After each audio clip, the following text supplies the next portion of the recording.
Some agreed, some disagreed, but anyway, that's the message I gave. I don't think they understood the Yeah. I have stood against injustices when Berewala was burning down in the Kalaturu districts. I was one of the first man to go to the streets in Colombo, protest against such carnage.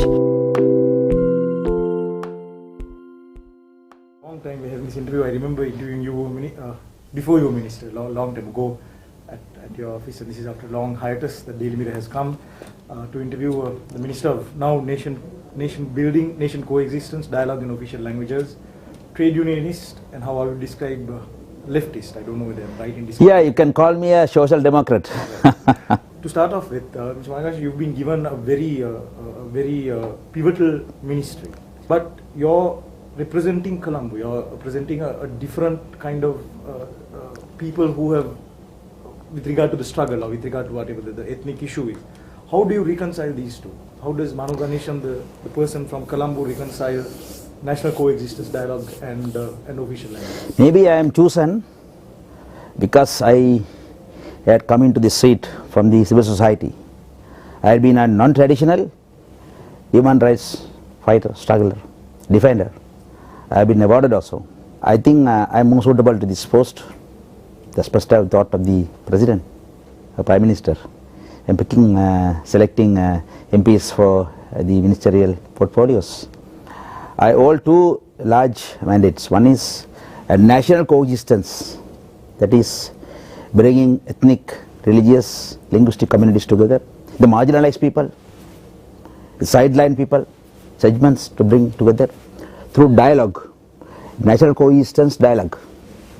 On the other hand, I have the mandate for the official languages policy. We have a policy for a long time. We don't have a consensus for power sharing and etc., many other things related to the ethnic issue. But as for this official languages policy issue, we have a national consensus. Sinhala and Tamil are official languages, and English is the linked language. That's been there for so many years. Before we go to again, Minister, as someone representing Colombo and from the upcountry, the issue regarding the deprivation of Tamil rights or all that came from the north and east.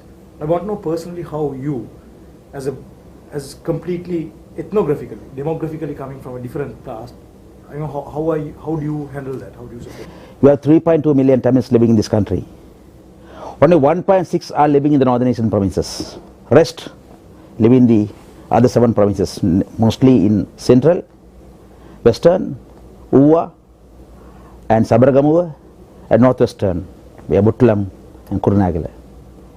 So 1.6, exactly half, 50% are living there, other 50 is living here. So the traditional thinking that Tamil issue is only centered in the northern eastern provinces is wrong. It's wrong. The national and the international community are slowly coming to understand this issue. We have been doing very much hard work and homework so that this thought, this correction goes to them. That's gone. And on the other hand, now there is no Elam demand. When it is Elam demand, theoretically, logically, the northeastern Tamil issues had to be taken to the national and the international forums,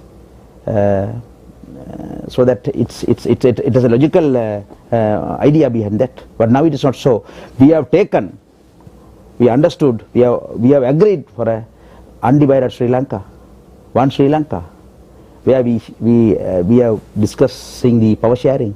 Therefore, we need to look at the larger picture. The whole country will have to take into account when it is a Tamil issue, Tamil national issue, or northeastern issue, or national issue, whatever you call. Right. As you held this position for the past, say, 8 months or 9 months, how has it been? What are the issues that you have grappled with, and what is it that your ministry really overlooks? What is your... Yes, as for this official languages policy, as I explained earlier, we have a policy, we have laws, ready-made laws in the constitution. What is lacking is the implementation. So I am here to implement. Understand, the first time a minister for this, who has taken this portfolio, who can speak, write, understand, and read all 3 languages of this country, Sinhala, English, and Tamil. I am proud about myself. I am the real #1 Sri Lankan. So now I have come to understand that where we have travel more, do artwork. That is, right now the language policy is there in papers, so the official language position law in respect of by circular is demanding the state employees to learn the second language. The Tamil employees need to learn the single employees need to learn Tamil. There is a law, that is circular demands, but it is not happening so. When I took up office in this ministry, and I had to, first event I participated was to distribute certificates, language certificates to single officials who had supposed to have learned Tamil. When I was distributing these certificates, I checked up with them, I spoke to them. I came to know none of them were speaking good Tamil, but they were receiving the certificates of proficiency, Tamil proficiency from the minister. So I said it is something wrong, gone somewhere. So I checked up. So now I have come to decision that we have 331 divisional secretariat areas in this country out of the 25 districts. Out of the 331 divisional secretariat areas, 41 are officially declared as bilingual divisions. Nobody is taking care of that. It is only the papers. I am bringing a new current paper. I just want to forward the paper. It will be agreed by the cabinet in coming weeks. That it will require the state employees who are supposed to be employed in the so bilingual divisions need to be bilingual before they enter into the state employment. Earlier it was they come into the job and they asked to learn the second language. First of all, they were given 5-year grace period. It was extended to 7. It was again extended to 9 years. That shows that issue is not taken seriously. Now it is not so. I demand, let them learn the second language and come into the job, at least in the bilingual divisions. That make a major difference from the past experiences. How does this implementation go? Now you spoke of that we have everything, the legislation is in place, but the biggest issue has been implementation. What is it different that you are doing to get these things implemented? On the other hand is that when it is violation of the official language policy, how does you say? First is the visibility. The name boards, sign boards, outside, external and internal name boards need to be in all 3 languages. And again the documents, the formats, the forms all need to be in both the languages. And the official commitment, that means in response to ordinary citizen who may need any services at a government state official office, need to be responded with his own language. Any citizen in this country, in any corner of this island, need to be responded in his own mother tongue. That is the ultimate goal of the official language policy, but it is not happening. So I am trying my best to get it happened. I have official languages commission under me. Job of the official language commission is, amongst others, the biggest job is to go behind the violators and rectify them, otherwise take them to courts. So wherever I go, the response is that, sir, we don't have financial provisions to correct ourselves. So we don't have allocations to correct ourselves. Therefore, last week only I got the cabinet approved a proposal put forward by me that from next year onwards, next budget onwards, in the next budget, every ministry will get a separate allocation, separate special vote for official languages policy implementation. That's fine. Right. Minister, just before I move beyond the languages, don't you think that the infrastructure actually has to be ready? If not, wouldn't it stop people joining the state service just because they can't speak 2 languages? And we'll have a massive issue with regard to that. Infrastructure, school level infrastructure, or the level at university level where they can learn 2 languages before this comes in, isn't that? You're spot on. You're spot on. I'm glad that you're asking me this. We are not going to start it immediately. We are giving time. It will be from 1st January to 2018. We have some time now. And in the meantime, my ministry, I have an institution by the name of NILET, National Institution for Language Learning and Education. This institution will make associations or will make alliance with the private sector educational institutions, organizations, entities, so that we will prepare the curriculum and hand over to them. They will educate the would-be students who seek the second language education, Sinhala and Tamil or even English. And end of the day, they will sit for the examination held by the examination department, and also the hearing and speaking examinations conducted by the Department of Official Languages, which is coming under my ministry. So then, with the certificates provided by the examination department and also by the Department of Official Languages of my ministry, they can enter the services. The entire Tamil militant struggle, you know, if you take it back from 1960s, how do you view the Tamil militant struggle today? Like again, I try to identify you as a lefty or like you say a social, as opposed to a complete nationalist or separatist ideology. How do you view that struggle today? Looking back today, what are your thoughts? You see, the militant struggle is over now, but we are not yet ready with the answers to the struggle, the root cause to the struggle. And what is the root cause according to you? Well, the power sharing, genuine power sharing. There's no other shortcut, because the Tamil community and also Muslim community living in this country demand reasonable power sharing to the regions. That is what we call democracy. In fact, we are, I don't want to go into reasons, we have mixed up the power sharing demand with the ethnic issue. It is not so. Power sharing is an issue which is connected to the democracy, is connected to the Republican democracy, should say in clear terms. You see, the power which is gathered in Colombo in the hands of certain class need to be devolved, shared to the provinces, districts and villages.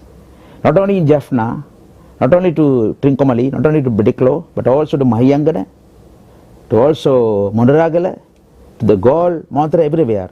The power in Colombo should be taken away from here and put into the sent to the provinces. That is what we call democracy. That is what we call republic.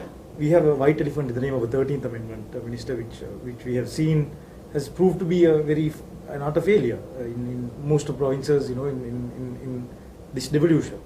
How do you reconcile that? I don't consider it as a failure, because the leadership in this country never had the political will to implement it. There is nothing wrong in the piece of legislation called the 13th Amendment, or whatever you call in the whatever was caused to bring provincial council system in this country. We have a provincial system right now in the country. There are shortcomings. We'll have to correct them through discussions, but it is there. That is the only piece of legislation which provides space for power devolution. We have been talking much. We had Banda Selva Agreement, Dutta Selva Agreement, Mangala Manu Singh discussion. Even last discussion was held under the regime of Mahindra Rajapaksa, the all-party mechanism under the Vitarana minister. He had a very progressive report published. And also the other discussions like legislation which was almost brought to the parliament by Madam Chandrika Bandaranaike Kumarade when she was president. So all are there, all documents were there, but this is the only legislation which came into the parliament, passed through the parliament and became a law. So we can't simply reject it. And so you're saying that the devolution or the power sharing bill has to be based on the 13th Amendment, or has to be, you're saying you have to go beyond 13th Amendment? What is your view? Now, 13th Amendment is there. In fact, President Mahindra Rajapaksa, during a discussion with the Mr. Ban Ki-moon, immediately after the war, 2009, May 23rd, if I am correct, if I believe I am the right date I am referring, issued a joint statement, joint communique. What does it say? It says very clearly, categorically, that the President of Sri Lanka agrees to implement 13th Amendment and conduct discussions with other political parties, including the Tamil parties, and agree to enhance 13th Amendment. What is it? 13 plus. So he himself has agreed to 13 plus. You should thank Mr. Mahinda Rajapaksa for agreeing to 13 plus. Right. Very interesting that you bring Mr. Mahinda Rajapaksa up, Minister. There is this notion among the Sinhalese polity, the Sirisena, Ranil, or the current regime, they have let down the majority's aspiration, and they're catering to the minority, or that they're going behind the minority and catering to the minority. As a person who's in the middle of all this, how do you perceive that? No. I don't think so. They are conducting a national government in this country. We have been thinking of national government. This theory has been there for a long time, but never materialized. First time it is materialized. It is due to the courage and political will of Mr. Maithripala Sirisena and Mr. Ranil Wickremesinghe. They are the best political pair ever seen in this country, I should say. So that there could be complaints from the majority community. Similarly, there are complaints from the minority community too, because in the minority community they say things are not moving fast, things are not moving very rapidly. There are so much such complaints. Maybe for the majority community there could be complaints that things are moving very fast in respect of the ethnic issue and national issue and various other issues. So these are all opinions, but we should look at the larger picture, not a short narrow picture. Should look at the larger picture. So if you look at the larger picture, you will understand things are moving in the right manner, the right way. Again, going back to the Tamil militant struggle, Minister, you're at actually a very pivotal ministry, in the sense basically it's to a national coexistence where there is something that would prevent any occurrence of that. Can you tell us what exactly do you perceive that the reason for the uprisings were, again, as opposed to power sharing? What are the other reasons, and how now that you all are trying to address these issues? Yes, I have a vision to address this, because now, see, I understand the Sinhala psyche. Similarly, I understand the Tamil psyche too. You see, I am a Tamil, born Tamil, living in the south, who can speak Sinhala and Tamil as well as. I've been always taking the Sinhala message from the Sinhalese community to the north and east or Tamil community and explaining them in Tamil language. Similarly, I am bringing back the Tamil psyche, Tamil message to the Sinhala community and putting it to the Sinhalese community for the observations. You see, I speak in the television, I speak on radio, I speak from the platforms, I speak in the print media everywhere, in the parliament everywhere, take part in discussions. Even tomorrow also I am supposed to take part in discussion in Colombo on this issue. So I am always a messenger for both communities, that I am proud of myself on this count. On the other hand, so therefore I have understood this. So Tamil psyche demand two assurances from the Sinhala psyche. What are they? One is, Sinhalese should accept this country as a multi-ethnic, multi-religious, multi-linguistic country. It can't be a mono-ethnic, mono-linguistic country. It should be a multi-ethnic country. The diversity should be considered as strength and not a weakness by the Sinhalese community. That is what Tamils expect from the Sinhalese. On the other hand, they expect Sinhalese to agree to the concept of power sharing also. Power sharing within undivided Sri Lanka. Undivided Sri Lanka, power sharing. Power sharing is not a strange thing. When you look at everywhere, you just look at our neighbor, India, power sharing is there, it is materialized. It has, in fact, strengthened the unity, territorial integrity of the country. So they expect these assurances from the Sinhalese community, Tamil psyche. On the other hand, the Sinhala psyche also demands two assurances from the Tamil community. What are they? One is, Tamil should give up the demand for a separate state, separate Tamil Elam state, very categorically if I say. They should give up that and accept the one Sri Lankan concept for good. That is one thing. Second thing is, Tamil should give up the idea of armed struggle, achieving that they should never think of armed struggle, raising arms against the state of Sri Lanka, achieve their political goal. So these are two assurances the Sinhala psyche demand from the Tamil community. So my coexistence theory vision is based on these four principles. On the other hand, to both communities, I always propose one principle, that is, let us look back towards history, not to go back, but to learn where we made mistakes, learn a lesson or 2 or 3 or 4, 5, go forward, march forward. What are the concrete steps that you, except for the national languages policy, what are the other concrete steps? I don't describe the national issue is totally a language issue. It's not so. It has gone beyond. But this holds a larger part in the national question issue. So if you address this reasonably, fairly, most part of the national issue would be over. What would be left would be small. We can address easily. So therefore, I consider national language policy, addressing of the national language policy would be a prelude, I repeat, to the political solution for national coexistence. Well, on the other hand, we have a national constitutional process right now going in. We have turned up the whole parliament into a constitutional assembly, and we have a 21-member steering committee. I am part of it, chaired by the Honorable Prime Minister. So in that steering committee, we have leaders from all political parties, representing all ethnic groups, all ethnic communities, all political shades, everybody. JVP, SLMC, ACMC, from the opposition and the government. And my party, I am there. Tamil Progressive Alliance, I am leading. I am representing my party there, my alliance there. And also UNP, SLFP, and also the so-called joint opposition also being represented there. Honorable Dinesh Gunawardena and Honorable Prasanna Ranatunga, both are there, sitting there. So that will be a national forum to discuss and decide about the new constitution. We are discussing, we are making dialogues. So that is the way out.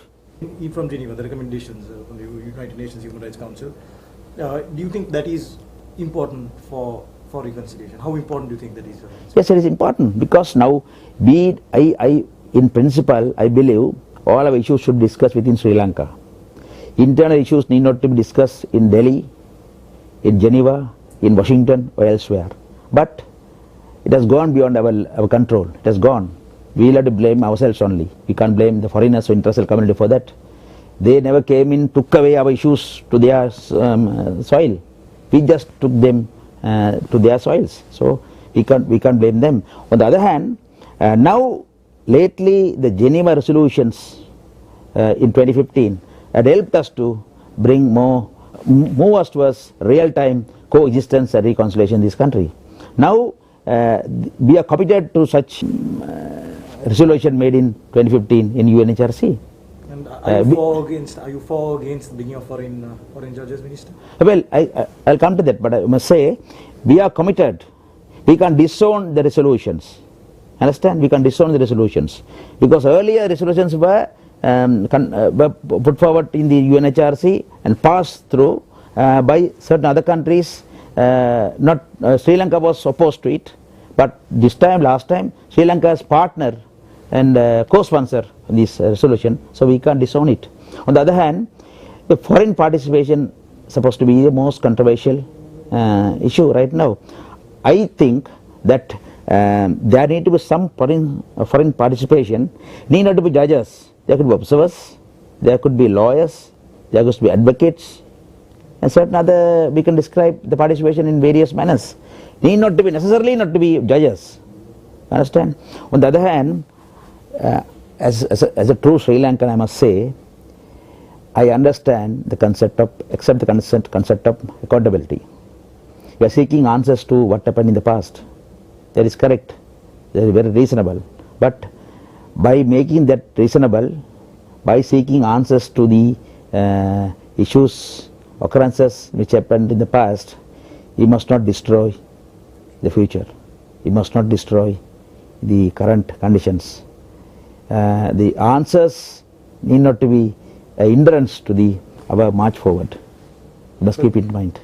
As a civil society member, I need answers. I support the concept of accountability. But at the same time, what I say is, we need to seek a balance between the past and the future. We must not take one side alone. Minister, there are the ex-LTT cadres who rehabilitated and released. What is your view on their integration and how they have been integrated into society? That is part of my job too, because they are one of the marginalized groups in this country right now. Even now, former LTT cadres who have been rehabilitated, sent home, are feeling isolated within their own community, which is for which they thought that they were taking arms. They personally met me and expressed such views to me. So we feel isolated in our own community. We took up arms this community, but we are isolated here. So we need to bring them in. And what are we doing to bring them in? My ministry has brought proposals to establish district centers in the 9 districts in this country, first of all. So most of the districts would be in the northern eastern provinces. So where the concentration of the former LTT cadres are there. This so minister is a long-term policy. I'm saying short-term. How do they live their day-to-day lives? Like how tomorrow in the morning, how are they going to bring food home? Yeah, well, now the ministry, this job of the Ministry of the Rehabilitation and Reconstruction. The ministry is formulating a lot of policies and plans to in respect of such cadres who have been sent home after rehabilitation. I think they have been paid a monthly allowance. The monthly allowance need to be increased to a certain level, and so that they can manage and conduct their families in reasonably. How does Mano Ganeshan, the social democrat, we've seen, trade unionist, like per person who has been at the forefront from that, you've been there. How do you reconcile? How do you sit in a cabinet that comprises the exact antithesis of what you fought for? No, I don't think so. I am always optimist. You see, what I say is now, as I explained to you in my earlier part, that I feel I'm proud that I'm proud for Sri Lankan who can speak all 3 languages, and I've been Tamil born in the south, so I will always be a messenger. At the same time, I have stood against injustices against all the communities. I spent my time opposing only the so-called injustices occurred against Tamil community. No, it's not so. When Berewala was burning down, in the Kalaturu districts, I was one of the first man to go to the streets in Colombo, protest against such carnage. When Rathipaskala carnage occurred, when shooting occurred, and also when Buthalam and the Katnayaka, when this and the fishermen and the Katnayaka free trade zone workers were shot down, I was there on the street. And I was there always with the struggle for media freedom. So I always been there. So I feel proud of my past. So based on that, I'm looking forward. Being in a government led by UMP-led government, actually, has it hindered your vision, or you? It is not so. UNP is not the UNP which was which ruled this country in 1940s, 1970s, 1960s. It has changed. And the UNP also basically has take up the position of the social democracy. Your future, how do you see the next 4 years, minimum of at least 4 years progress in this one thing is the government, and personally for you? You see, now on the other hand, I am also representing the most marginalized, most underdeveloped segment in this country. They are the plantation workers. My party, or alliance may I say, is Tamil Progressive Alliance. I am the leader.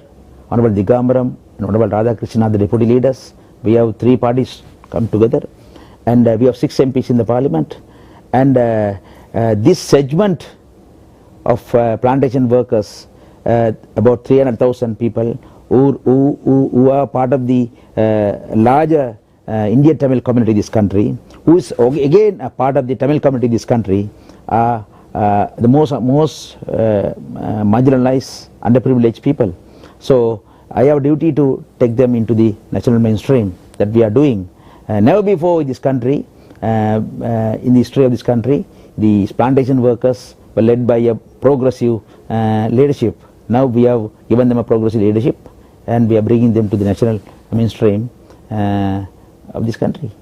What do you mean that giving leadership, and as opposed to rhetoric, what exactly are you doing, Minister? If you plantation community, Minister, they look to have been cheated for decades. There have been leaders who cheated them for decades. And if you go even today, you must be going, they're just one of the most suffering communities. Alcoholism, rape, abuse, it's completely in devastation. What exactly are you doing, Minister? You see, our government has approved in the cabinet issuing at least 7 purchases of land to the plantation families, in the plantation. That will, in respect of plantation communities' land rights, housing rights, so that they can put up their houses. They have been living in so-called line rooms for so many decades, for over a century. So that unfair and indecent way of housing would be changed into a separate individual housing units. That will be a greater transformation for the plantation community, assisted by the Indian government funding as well as national our own government funding. So that will be used for those plantation housing project that is slowly being done now, steadily, but going steadily. And on the other hand, we have gone into the education apparatus of the plantation community, developing the education. So our government has already appointed Mr. Radhakrishnan as the State Minister of Education, keeping that into mind. Understand? And when we address the land, housing, education, that will lift that community to the national mainstream. On the other hand, politically also, we are establishing the political rights of such community. You see, in the Nurali district, we have two large divisional secretariat areas, such as known as Ambagamuva and Nuralia divisional secretariat areas within the Nurali district. So those two areas are the most populated divisions in the country, one each with 200,000. Whereas the other country, other parts of the country, we have division secretariat areas for at least 15,000 or 10,000 people or so. But here it is 200,000 per one division secretary. So we have changed that. So now we have bought laws, we are bringing laws, we are changing it now. So there will be more division secretariat areas there, and therefore also more Pradesh Sabhas also for them. So there will be, the political rights also will be established through that process. Thank you very much, Minister. It was a pleasure.